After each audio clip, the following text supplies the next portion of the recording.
Philip Ippy Aiona, for those of you who watch the Food Network star, you will remember Ippy as the youngest person to get on the finals, I believe, in season 8. He also appeared on Forbes 30 Under 30 and has appeared on Food Network's Canada International Iron Chef. He's followed in his parents' footsteps. His father owned an Hawaiian plate lunch shop, while his mother owned an Italian restaurant, both, I believe, on the Big Island. And Ippy has followed along by opening 2 restaurants in Hawaii, the Koa Table and Ippy's Hawaiian Barbecue, both of which have had superb responses. I've yet to eat at them yet, so I'm coming over to make sure I do. But today, I brought him along because he has, and this is from your website, a deep respect for and a connection to the island. Chef Ippy's cuisine reflects his cultures, but also his own notoriously playful imagination. So who better tell us about the history of Hawaiian cuisine?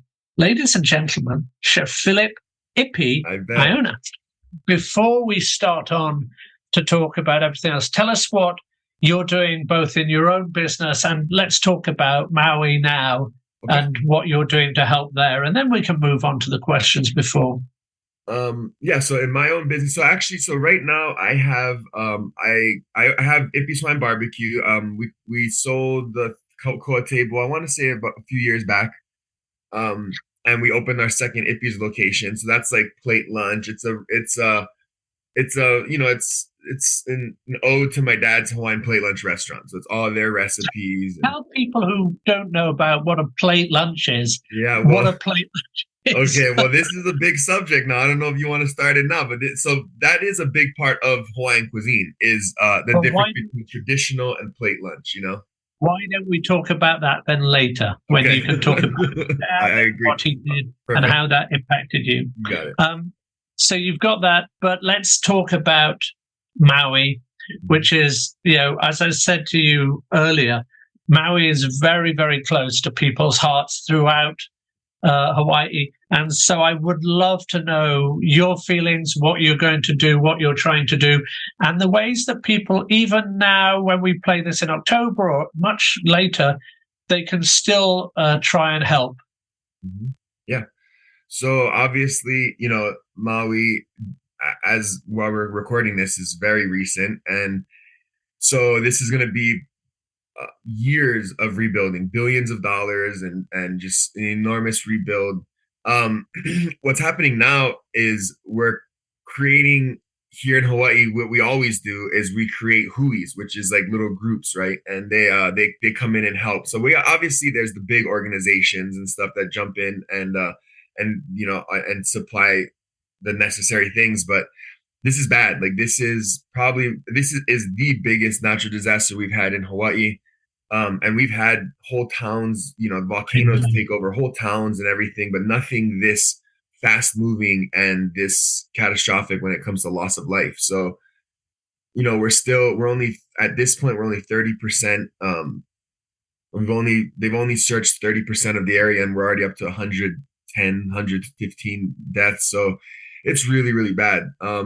Now, that being said, there's also been this huge movement. Like people have come together like never, ever before. I mean, we're talking about people are taking boats over to Maui with supplies. People are flying things over. They're doing things that, guys, I've seen guys taking containers over and building homes. Like I've seen, there's a bunch of chefs, fellow Food Network alumni that me and you both know, Leanne Wong, Sheldon, Kitchen Assassin, all these guys that are out there.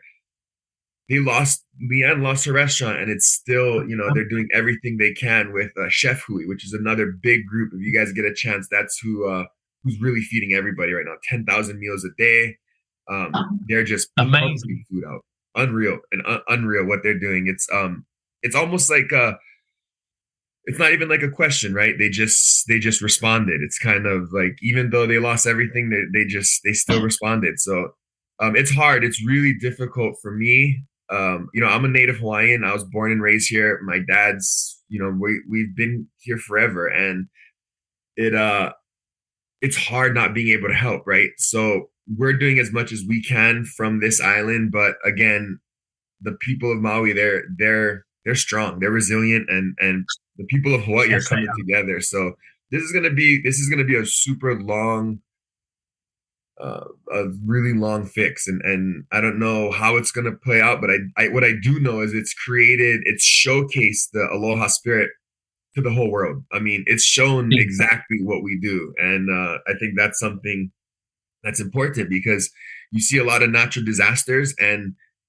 it's happening here too. I mean, you see a lot of natural disasters, and inevitably, there's so many negative things that come out from it. Yeah.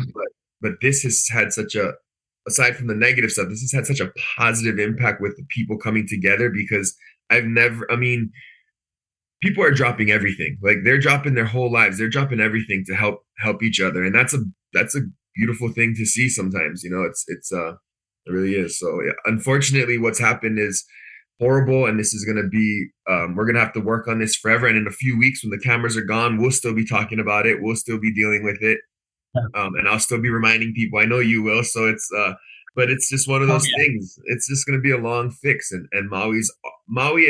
I always tell everyone it's like Oahu and Maui, right? Those are like the two most popular destinations in Hawaii. I mean, people come to the Big Island, but not like they do to Oahu and Maui. So you're right. People have like a special love for Maui, and something special about it. And my whole thing has just been like, look, if you've been to Maui or you've been out there, you've been to Hawaii, like look at what you can do. Anything, give a few bucks, spread awareness, whatever it is. But if you have a connection to Hawaii, which I know millions of people do, do what we can. Well, I want to mention one of my people that I work with, which is called Convoy of Hope. They travel all over the world and they travel around the United States dealing with all of the disasters that we've got. And I know they're going over to Maui and are in Maui right away. And they work with the churches and they work with everyone, and they go and they deliver, really great food and everything else that goes to the people. So I know they're there as well. So if you could give us, I'll talk about Convoy of Hope, and people should just check those out.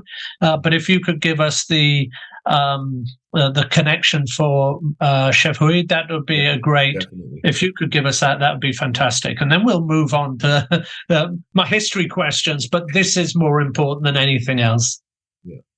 Yeah. So Chef Hui, it's chefhui.org, and it's super simple. Just jump on the website and it's all right there. It shows all the transparency. Everything goes strictly towards cooking for these people. They've opened up offshoots, like they started a Chef Hui here on the Big Island where we're actually able to cook for them and send food over as well. And they're doing that with the other islands. So it's now branching out to the other islands, and Chef Hui is becoming basically it's the plate for the people right now. They're who's feeding everybody. It's crazy. Fantastic. Well, thank you for that. That's really important. And the same with Convoy of Hope. Go to convoyofhope.org and you will see everything that they're doing, not just in Maui, but across the world. So thank you very much. But you were here Yes. before all of this to answer some questions. So yes. I'm going to start asking you those now. And I know that you're probably not as ready to do it now with everything else, but let's talk about so let's talk about the history of Hawaii, because it's got this kind of pre-contact. When you start talking about it, this is the Polynesian side of it. It's so I find that so fascinating, the Polynesian style. So, I mean, what can you tell me about what that pre-contact life was before all these other groups came in, to Hawaii since then? Yeah. I love that. So yeah, pre-contact. Hawaii, most people do know, but not everybody understands that Hawaii is a culture, right? It's a people. Like so Polynesians are, Caucasians, Asian American, or Asians, Caucasians, Polynesians. It's an actual group of people. It includes Tahitians, Samoans, Hawaiians, Fijians. Like we have a group of us. They say that the real big distinction is we have an extra bone in our foot. That's what I've heard. But I didn't know that. I don't know if it's true or not, but it's what I've heard from a lot of Polynesians. So I don't know, but they say that's what makes a Polynesian a little different, But anyway, here in Hawaii, we're actually the last Polynesians to become. I don't know what you. I guess basically we went from island to island, right?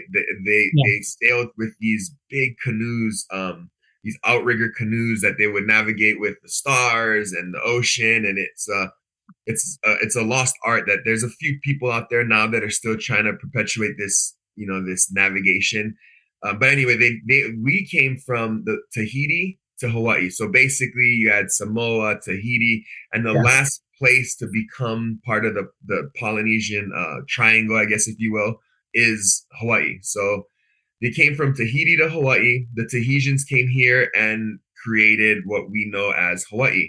That's why the languages are so similar. In Samoan, it's talofa, it's aloha in Hawaiian, it's very, very similar. So our cultures are all intertwined. So that's how Hawaiians became Hawaiians. They came over from Tahiti, settled in Hawaii, and we started creating our own culture. Now, the actual Hawaiian story is that we were born from taro, the kalo, the root, which is what we make poi out of.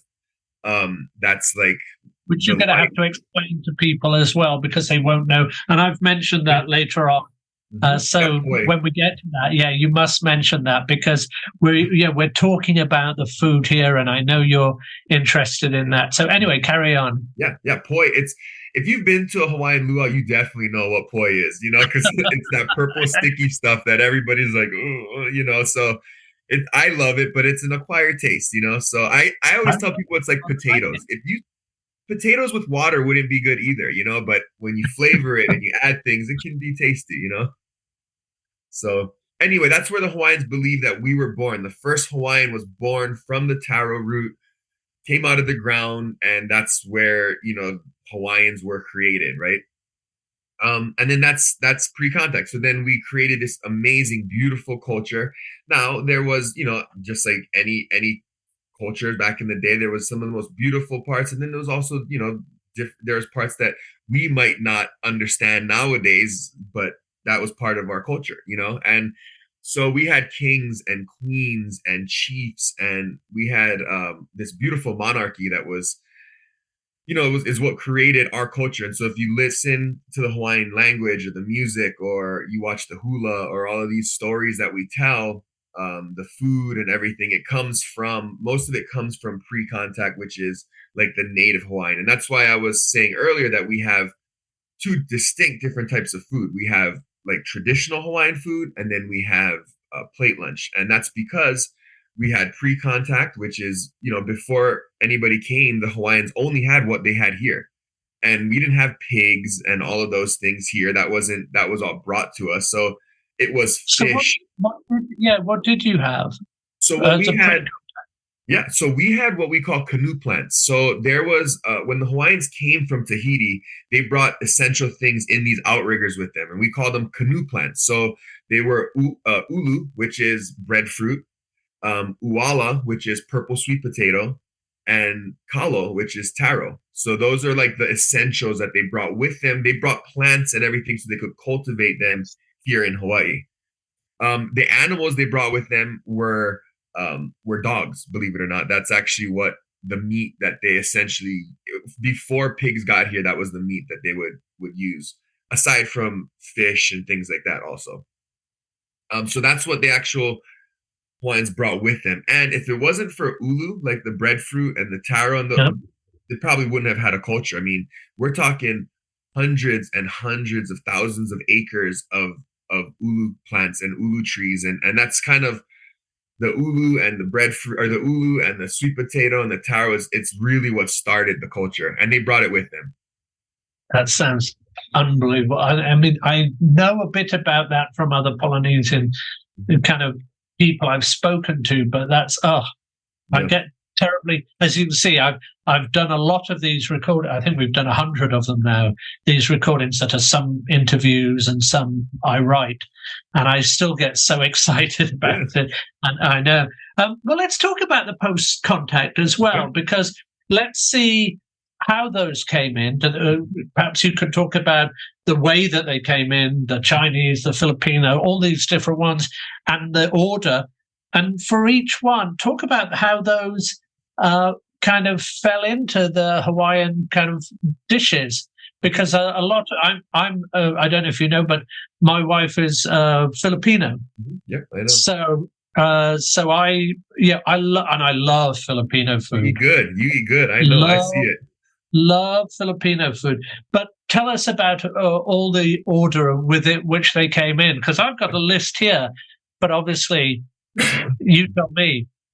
Well, Filipino food is kind of like I always compare it to like Mexican food in California, right? Like in all the restaurants here in Hawaii, it's usually Filipino workers. And growing up in the restaurant business here, Nana was always making me all my lunches, and it was so Filipino food is kind of what you grow up with in the kitchens here. But yeah, so post contact, so Hawaii actually, before anybody got here, there was all different, right? There's chiefs and villages and all these different, and then King Kamehameha came, united everything. There was one guy who came and conquered everything and united everything and created Hawaii as we know, the group of islands.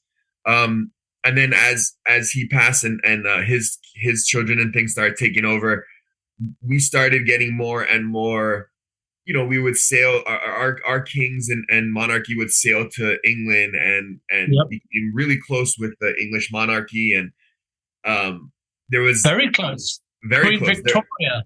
Yes, I know. Well, we'll talk about that later.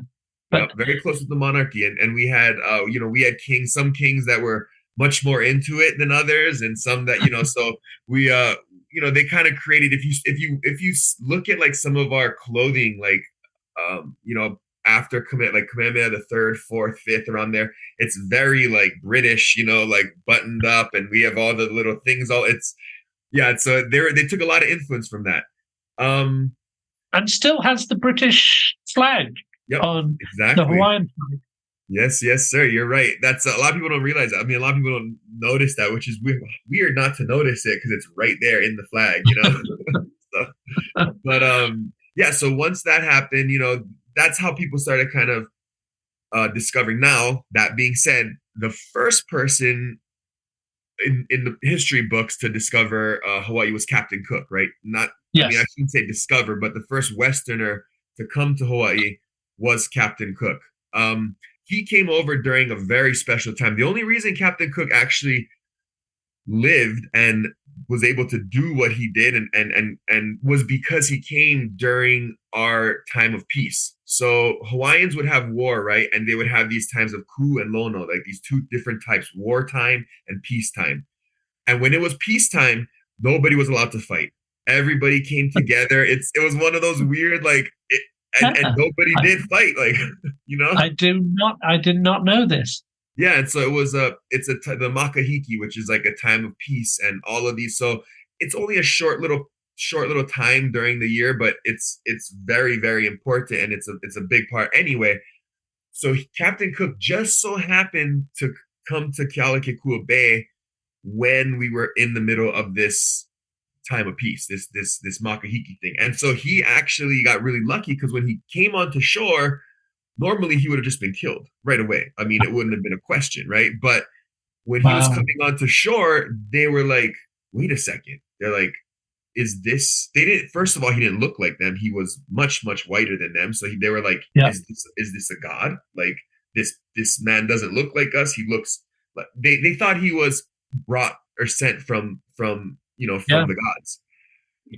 Within a few days or within a week, they realized that he wasn't. And he truly wasn't. Yeah, they started getting diseases and things that their people brought that we just weren't used to. So after a real short period, it was found out. They tried to make it back to their boat, but they were killed before they could make it back. And that was the story of Captain Cook. So that was actually here on this island. It happened here in Kealakekua on the other side of this island. So that was supposedly the first, discovery of Hawaii. And then from there, we had America came in afterwards. Years later, America had come in, and we had the whole this is the one dirty part about it, just like a lot of American history, right? It's kind of, you got to take the good with the bad, right? They basically took the queen, put her in her in the basement of her palace, and told her, you can sign the treaty and be part of America, or we can kill your people, you can pick. And Wow.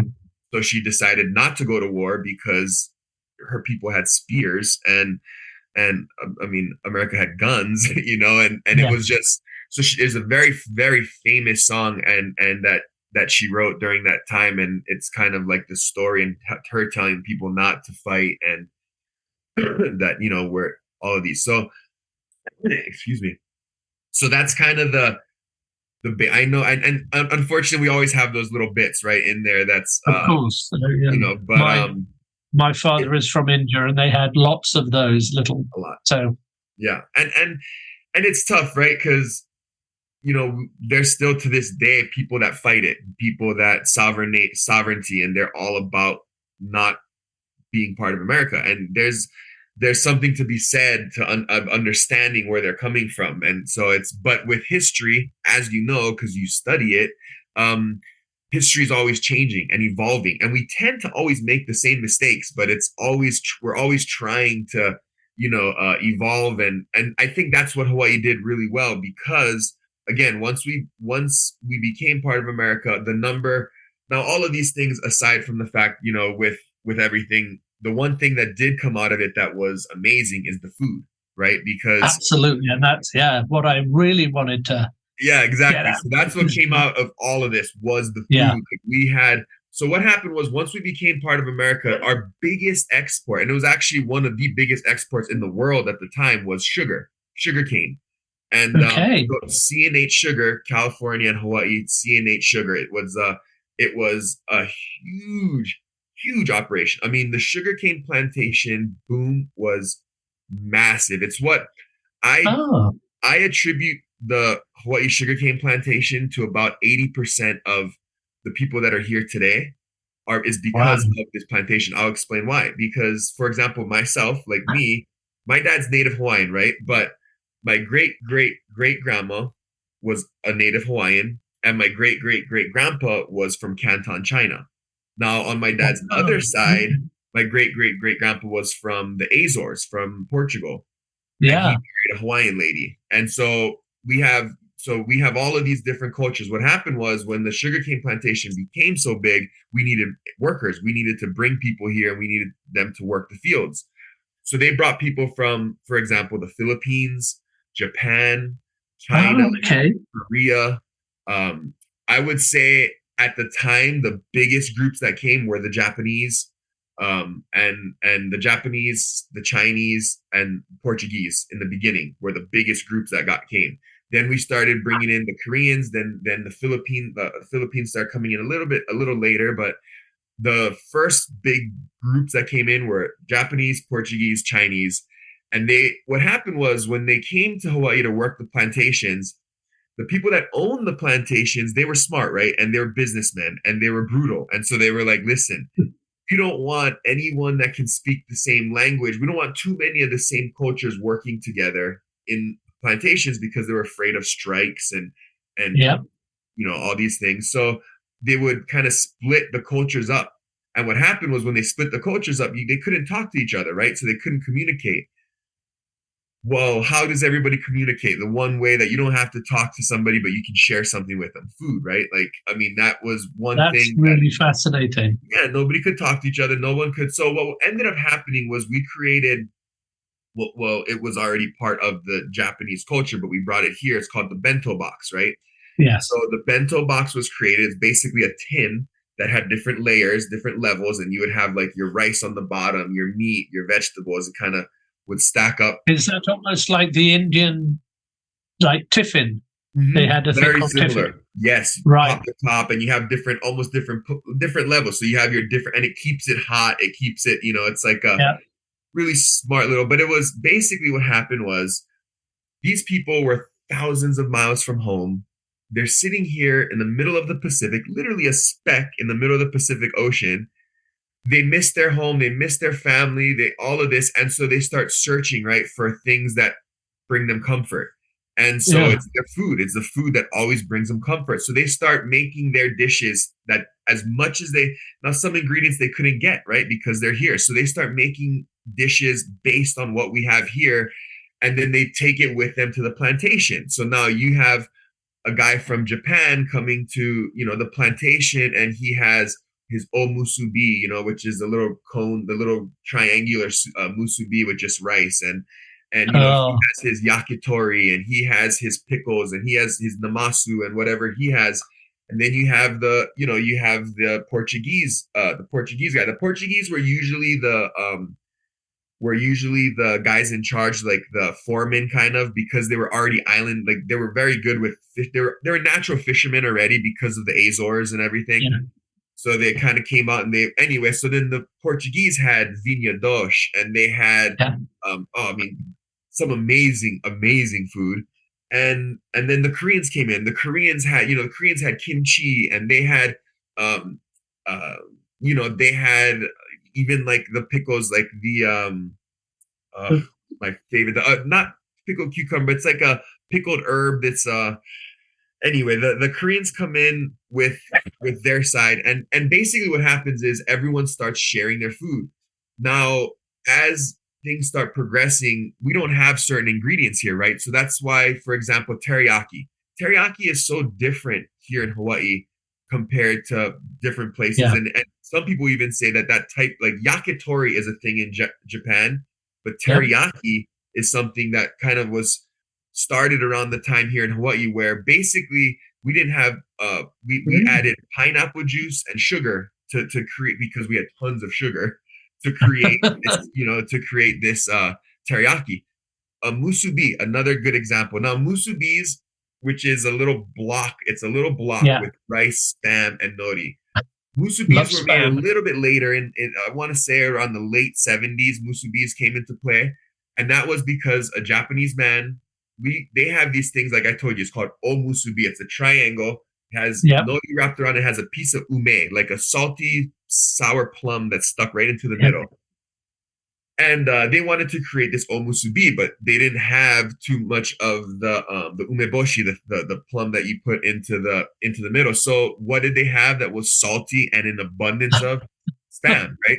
So it was like, hey, I love the musubi. It's fun. I absolutely love it, and I've wanted to come over for the Spam Festival, which is going to be, but I haven't been able to for the last. But I want, Simon, I'll go with you. If you come out here for that, I'll meet you. Like, we'll go do that. I promise you that I've wanted to go forever and ever, and I've done work for Spam where I've been a judge on Spam competitions. I've done, and I actually love Spam. And Sybil, my wife, is a Filipino, and she, of course, they love Spam. And so I will tell you now, I'm definitely, me and the missus, we're going to definitely come up, because we've wanted to go to that festival for as long as we can imagine. I'll be there with you. I'm serious. If you come, I'm joining you. That's it. That's it. I met the owner of Spam when I was in college, Mr. Hormel himself. Yeah. I remember it was so funny because he doesn't eat meat. He's like, he was older. He was like, and probably in his 80s, and he didn't eat meat. Like, we went to, it was his birthday party, and it was like all undercooked vegetables. Like, he doesn't even cook his vegetables past a certain temperature, because it's like, it's on all raw diet. And I remember showing up to the house, I was like 300, I was a big kid in high school.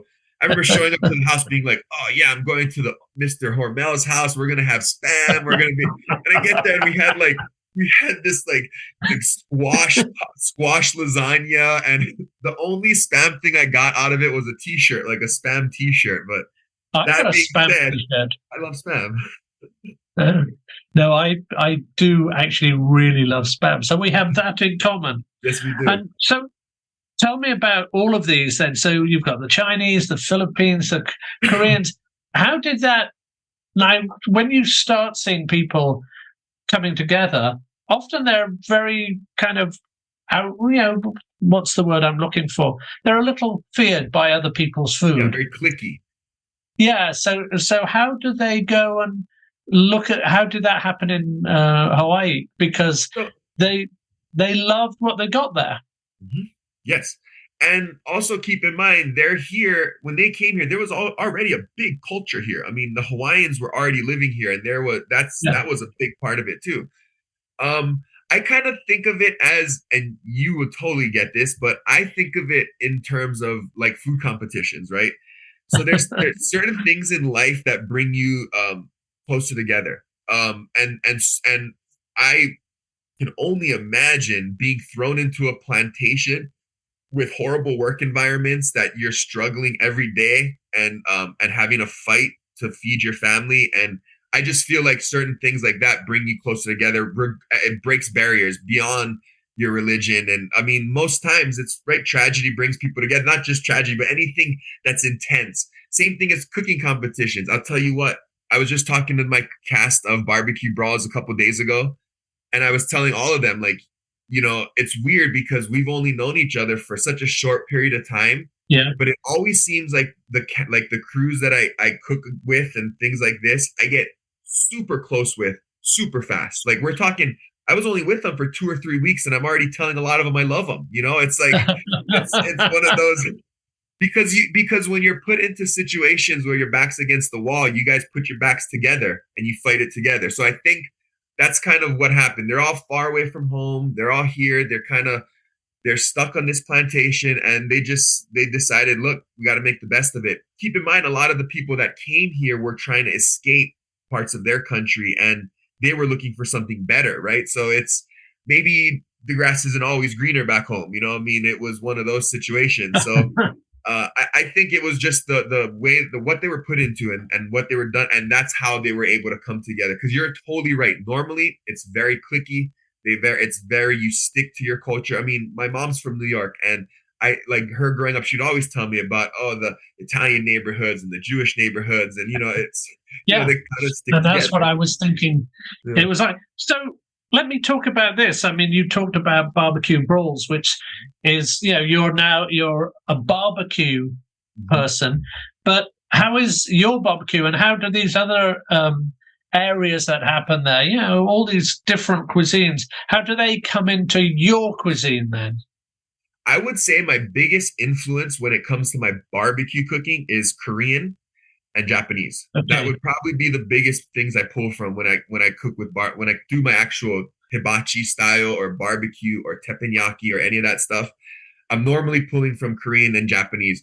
I will pull also from my Hawaiian side. We do emus, which is the underground earth oven, Yeah. which I have a few Oh, videos yeah. about, and so good. The smoke and the amount of, it's so good. It's actually funny. Our last episode we had to do a suckling pig on the last episode of Barbecue Oh. Brawls, but we had a rotisserie, and everybody was so stoked about this rotisserie, and I was like, I wish I could just bury my pig and throw some coals in there, because I know it would come out perfect, but yeah, so I pull from when it comes to that. But I've noticed when it comes to the barbecue competitions, I tend to pull a lot from the Korean and Japanese side. Yeah, I love, and that was interesting. Obviously where we are right now, LA. We Yes. have the best Korean food here. It's just amazing. Unreal. So I know that, and obviously we know Japan very well. Yep. So that's that's really great to be able to see you taking for those. And what I wanted to know as well, is it something that's still developing now? You're getting, people bringing their cultures in. Are you getting more Mexicans? Are you getting more people from India, Latin America, from different countries? And how are they coming in as well? Because there's always new people coming in from countries that are maybe poorer than us. So they come over to Hawaii, or they come over to wherever. And how are you finding that? Are they just joining part of this culture that's already there? Well, I'm married to a Mexican girl, and I created 2 little Mexican babies here too. So it's I'm helping to perpetuate spreading the culture here. So Which is great. yeah, but no, actually, I would say the culture that is growing the biggest in Hawaii is Micronesian. So Oh, Micronesia is a lot of people don't even know Micronesia is a country. I mean, it's a tiny, tiny little country in kind of by the Philippines, but right under. It's not. It's far enough away from Hawaii where they're not technically part of the Polynesian Triangle. The Polynesian Triangle, it's New Zealand, Easter Island, Yep. and Hawaii, and everything in between. But Micronesians are actually one of the biggest populations grow, like one of the biggest cultures that are growing here. So now, when you go into the grocery stores and stuff, you see, betel nut, and you see like certain things, which is something that they chew. It's almost like a tobacco product. We have it But we have it in India. exactly. So that's Yeah. that's betel nut is it's betel nut, a little bit of lime, and like a piece of cigarette, I think, is what they chew on, and the leaf. It's really gross, but hey, I mean, I don't judge. They sell it in all the stores here, so. But what happened was Micronesians, they're again, they're allowed to come to America, and they get citizenship because we did some testing in the waters, and so it's not, the waters aren't that safe. So now we allow them to come over and become American citizens. And because Hawaii is the closest to them, they tend to come to Hawaii the most. And so we have a huge Micronesian population here in Hawaii. It's getting massive. And what else do they have in their cuisine? This one thing they eat that really, and I don't know if this is actually part of their cuisine, because this is something that they've just made up, and I see them eating it all the time. But they take the takuan, which is like pickled radish, and they put Kool-Aid powder in it, and it's like something that they all snack on, and it's something that a lot of them eat. And the actual food though that they have, the actual like food and it's a lot of, it's seafood and very, very ocean based, because they come from such a small island. Of course. So wow. It's part of the Marshall Islands, Micronesia, Marshall. They're kind of all grouped together. When I was a child, like when I was a kid, we didn't know who the Micronesia. I mean, we didn't even know what a Micronesian was. And now I have probably 50% of my employees, right now are Micronesian. That's fantastic. And for me, I knew it existed, but I just didn't know, what you're telling me. I didn't realize that. That's really interesting. Yep. Now, I'm sure, and I can never pronounce this lady's name. She was the one who was very close to Queen Victoria. Her name is Lilu Kalani. Kalani. Did I get that right? Yeah, it's because there's that U in there. It's Liliu Kalani, but it's just pronounced Liliu Kalani. Just like Liliu Kalani. I got it right. I'm very impressed. But I know she did this kind of world tour, and she brought back, I know she was so popular, and she loved Hawaii, and she wanted to bring things back to Hawaii. And did she do that with food too? Is that something that she saw? Yes, she did. Would you tell me who she was first, just in case people don't know her? So Queen Liliuokalani was one of our queens, a monarch. She was, I don't know who her parent was, but she was one of the most revered, as you're saying, one of our most popular queens, because she really took the culture to a whole nother level. She was very close with the monarchy. She would travel to they would travel to Europe a lot, and kind of like integrated Hawaii into mainstream, I guess, at the time, what mainstream would be considered, And she was a friend of Queen Victoria, wasn't she? That was a very close relationship. Very close. There's actually documentations and of again them traveling up there and being very close and bringing back a lot. Like you're saying, they would bring back a lot of things, right? Now here's the thing with Hawaiian culture and Hawaiian food and a lot of these things. We, up until a certain point, it was before Liliuokalani, so that's a good thing because we were able to share the stuff she brought back. But there was a lot of things that people couldn't eat. Normal people weren't allowed to eat, right? So, like for example, when cows were first gifted to Kamehameha, it was kapu. Like most people weren't allowed. Like normal people couldn't eat cows. Like it was only reserved for the kings. And same thing with certain fish and certain things. Liliuokalani, and by this time, those practices were no longer in place. So when she was bringing things back or when she was sharing things, it was kind of able to share with everybody. And That's actually where the first luau, which we know as a luau, is technically called a paina. The first one actually started because men and women and children couldn't eat together back in the day. It was you had to eat separately, and so when we created this paina, it was the first time that was all abolished, and that we all came together and started eating as a family. Wow. Let's talk about some of the other things, because when I think of Hawaii, I always think of feasts. Yes. I always think of celebrations. I always think of everyone coming together. And in a way, it's not a bad thing to be thinking about an island where they all come together. I mean, what I know you do a lot of feasts where you go to people's houses and you recreate what you do. So tell me about these feasts. Tell me about some of the dishes. And I think this is where poi might even occur, where lots of things. And tell me about that, because I think for most people listening now, that's going to be one of the first things they think of, the Hawaiian feast. So as we were talking about, like Liliuokalani and King, so we had a king called Lunalilo, who we called the Merry Monarch. And the reason we call them the Merry, and we actually have a big, every year we have the world's biggest hula festival, and it's still called the Merry Monarch. And it was built after this king, because another guy who had a fascination with English royalty and that style of glamour, I guess, if you will, that like that whole, there's that, what I'm talking about, that I do. It's like this prestige that comes. I think at that point it was like, so he was really into that. So we called him the Merry Monarch. He was known for his parties and his extravagance and like his like over the topness, and he threw a party once. It was like famous, where they cooked some like 300 pigs and like some we're talking like few hundred pounds of taro and poi and fish, and they had this huge party. And that, like I said, it was that kind of created this idea of a luau. Now, luau is the word for the leaf of the taro. So the taro that grows, the leaf of the taro is called luau leaf. The reason they call it a luau is because it's an easy word to pronounce, and it's kind of, it's like something like that. So the technical word for party is paina.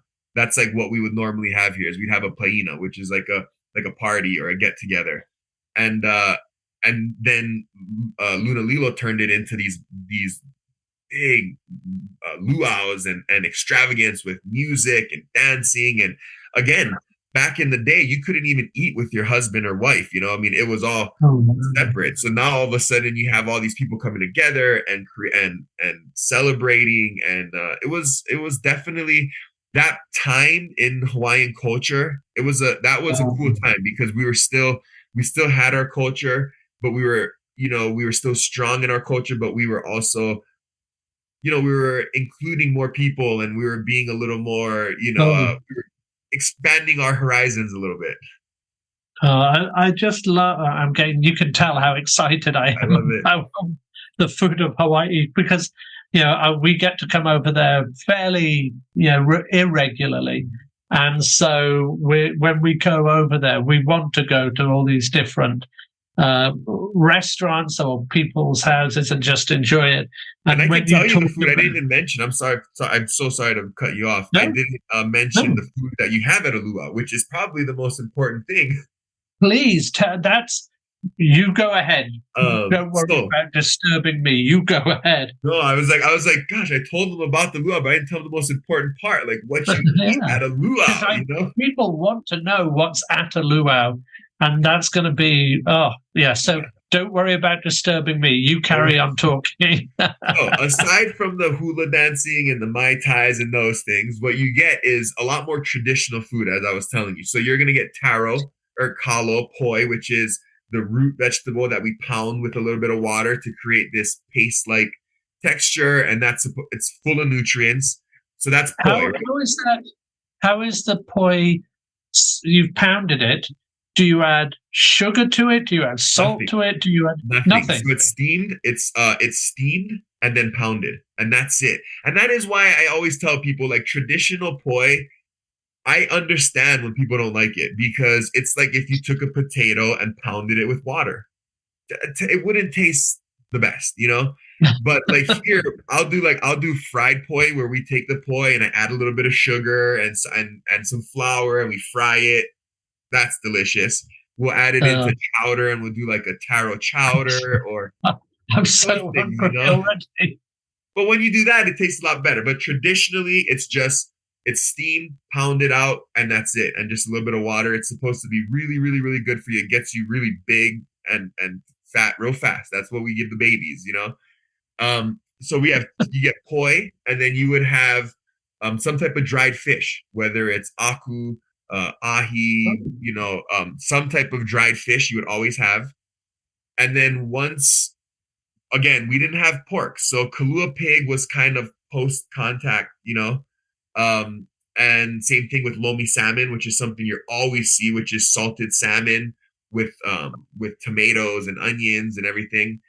But then here we had ho'io, which is fiddle fern, which is something that was native to Hawaii. So we would have like a ho'io salad, fiddle fern salad, pipi kaula, which is dried beef. Again, once the pipi came, we still have wild cows here all over the islands.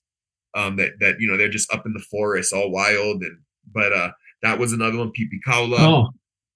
I mean, these are just your haupia, which is coconut, ground up coconut.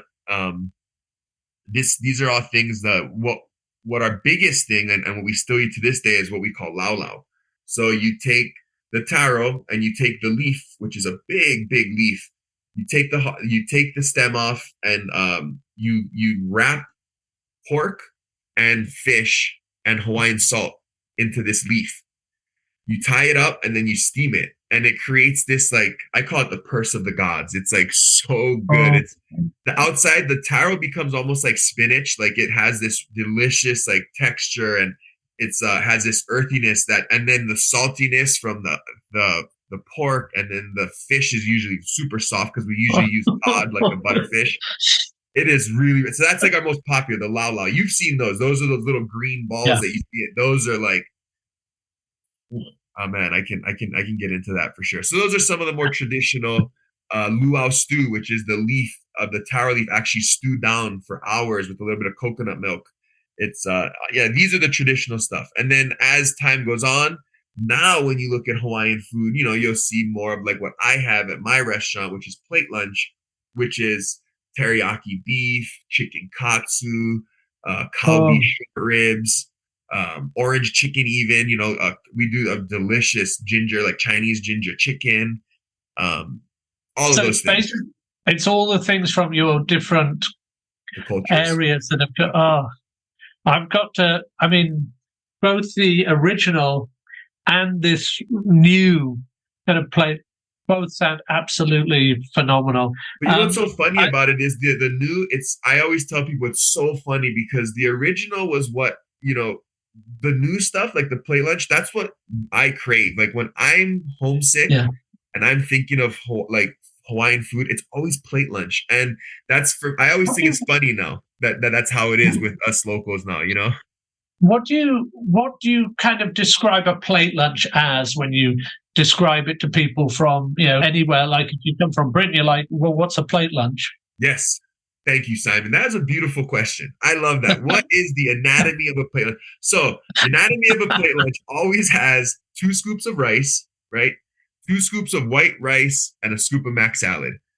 Now, is it before we go on, my wife and I get into arguments because she likes rice that is short grain and sticks together. Yep. And I'm Indian that likes grains that are bigger, like basmati. So which one is it?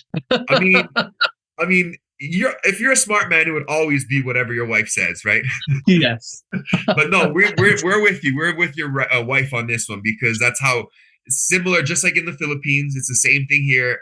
We like our sticky short grain white rice. We like to be able to ball it up in a ball. You can throw it against the wall if you have to. To be honest, I love the short grain sticky rice too.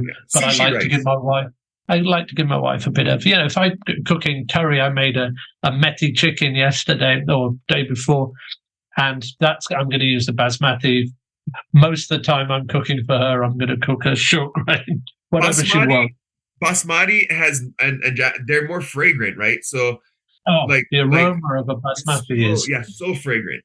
Where white sushi rice, the sushi rice and short grain rice is designed to absorb flavors. It's not really like where basmati has a natural flavor. I feel like white rice, like sticky short grain rice, is designed to absorb soy sauce or absorb. It's just like But again, I'm biased. We eat rice with just about every single meal here. It's just how it is. We just about do in this house, but we just change between them because we both love rice, and actually we're fine with it. But we like to have a little row about it every now and again. That, I have to say, that is just a perfect place to end the fun questions about Hawaii. They're really, I hope all the people who are listening to this will get how excited I am, because I love Hawaiian food, and everything you've told me makes me more and more happy to. I just want it. But now I thought quickly we'll have some fun questions as well. Hopefully the rest of it was fun. Yeah, it was a great time. We had some great questions. But I wanted to ask you just some real kind of fun questions at the end. And then I just wanted you to give you a chance to talk about, I don't know what Twitter and all of that, or whatever they can call, whatever he wants to call it. But I do have an Instagram. So okay. So here's some fun questions. So I think you've probably told me, but if Ippy was a meal, what would it be? Any meal, but you've got to tell me now. No, and you can't keep it for more than 2 seconds. Oh man, if I was a meal, I would that's so difficult. That's a tough one. If I was a meal, I would probably I'd be a mixed plate. I would be a which is a plate lunch where we always mix everything, right? Yeah. It would be really tough. I guess I'd be a teriyaki lokomoko, which is two hamburger patties, over easy egg, rice, and teriyaki sauce all over the whole thing. That would be. I love lokomoko. I love it. For people who don't know it, just again describe what a lokomoko is. Traditionally, it's rice, hamburger patty, over easy egg, and brown gravy. That's the traditional lokomoko. And I always eat mine with teriyaki sauce instead of gravy. Oh, that's probably what it's a blend, right? It's a blend of all kinds of cultures. It's all things. That's probably what I would end up being. It's hard being half Italian and Hawaiian. I have so many things I love, That is, I have to say, you've got me going at it now. I'm so happy about this one. Okay. If you could go to any meal in history or at a part in history, wherever you wanted to go, what would it be? I think it would be Luna Lilo's paina that we were just talking about. I think that party I was telling you with the world famous 300 pigs and dancing and music, and it lasted for days. Like, I think that's the party I would want to go to. That's the dinner I would want to go to. Oh, again, it all sounds great. Now, and here's the final one of this before we go on to what you've got on. If you could choose any great invention in history, what would it be? Favorite thing, my what I use more than anything is a Chinese cleaver. It's probably like something I use. I use it for I use it to cut sushi. I use it for everything. I use it as my tenderizer. I use it as a table. I use it as a weapon. I use it, for when I was in the 3rd grade. The lady that ran my dad's restaurant, she's an old Japanese lady named Masayo. She gave me a cleaver, and she basically told me, she was like, all right, she's like, oh, you're gonna be a chef one day. Use this, and so since then I kind of. So that I would say a Chinese cleaver is probably my favorite invention. I've got one right here, and I do use it. I use some other knives, the ones that they've sent me for various stuff. But the Chinese cleaver is fantastic. I use it as a bench scraper. I use it for everything. So that is a really good answer, you see. Right. I was going to say flying because I was going to say without flying, I mean, it was very hard to get off of this island, you know? Well, I think this has been fantastic. Now, before we say goodbye to you, we've got a few minutes at this. Anything, you know, Twitter, Facebook, Instagram, Threads, TikTok. I mean, who knows how many there are now? I'm on all of them, thanks to my lovely wife. I'm working on it. I'm working on it. You tell me which one you're on and tell us how we can find you. So I have Facebook, Instagram at, Chef Ippy. And I also have a YouTube channel, Chef Ippy YouTube channel, where me and my daughter do cooking videos. And okay. Yeah, she's 4 years old, so it's called Chef Daddy and Goose. Goose is her nickname. Chef Daddy and Goose, just to mention to everyone. Chef Daddy. Well, the YouTube channel is just Chef Ippy, so you could just type in Chef Ippy. Okay, Chef Ippy. Right, yeah. And so I do that. I love it. It's kind of one of those things where it's like a perk of being able to do what I do and do it with my daughter. So, but other than that, yeah, I'm on Instagram and Food Network's been really good about making me get on that stuff and and do that. So I've all those things, and Instagram, Facebook, and YouTube. Okay, Instagram, Facebook, and YouTube, Chef Ippy. And just mention again that you're on Barbecue Brawl. Yep, we're on Barbecue Brawls. Yesterday was episode 5 already. I think there's 9 total episodes, so yesterday or 6. I don't know. I'm just going to let you, I'm not going to don't mention what happened, but I know you've been having a lot of fun. I wouldn't even talk about it if I didn't do good, Barbecue Brawls, what's Barbecue Brawls? I know whatever you did, whatever you do, we're very, very grateful. Thank you. Particularly with you coming on to tell us about Maui, which is very, very special to anyone.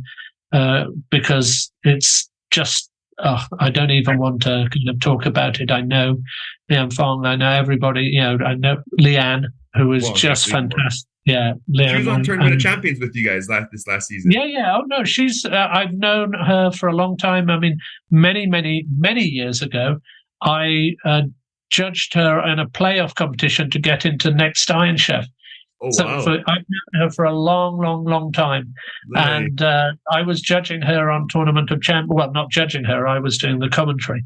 Mm-hmm. And she's just a great person. And I know she will be so perfect about taking all those people in Maui and making sure they eat well. But secondly, I just want to thank you for coming on. This has been, I have to say, just a really great interview.